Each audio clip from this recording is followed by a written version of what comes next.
Russia was seen sending anti-submarine warfare ships to the Mediterranean after threatening to retaliate against a hypothetical U.S. strike on Syria's Assad regime. The U.S. struck Syria, Russia's ally, in April 2017 using Navy destroyers. It could make sense for the U.S. to send a submarine to attempt another strike in the future. Tensions between Russia and the U.S. have reached a fever pitch after the UK accused Russia of carrying out a chemical weapons attack on its soil.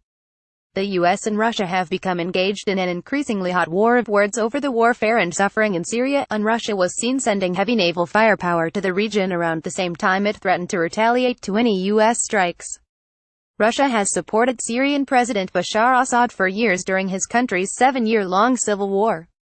Russia provides military support and air power to help Assad cling to power as he fights off Islamist insurgents in a popular uprising in a war where his forces have reportedly killed the wide majority of the 500,000 now dead. Russia agreed to remove Syria's stockpile of chemical weapons in 2013, but international inspectors concluded in 2017 that Syria had used sophisticated chemical weapons in a massive attack on civilians.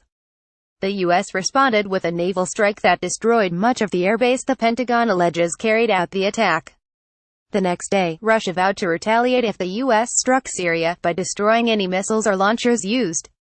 After verbally sparring with Russia at the UN, the U.S. on Monday said in no uncertain terms that if Russia could not hold to the UN-backed ceasefire, as multiple reports indicated had not, the U.S. would strike Syria again. On both Tuesday and Wednesday, Devrim Yalali, the man behind TurkishNavi.net and the popular Bosphorus Naval News, spotted Russian Navy frigates transiting the Bosphorus Strait into the Mediterranean. The frigates specialize in anti-submarine warfare, according to Yalali, who told Business Insider that the deployments may or may not be routine, as sometimes Russian ships continue on past the Suez Canal. But tensions between Russia and the West are peaking after Russia's threats to fight back against the U.S. in Syria, and the UK accused the Russian state of carrying out a nerve agent attack on a former spy in the British countryside. Subhunting in the Mediterranean?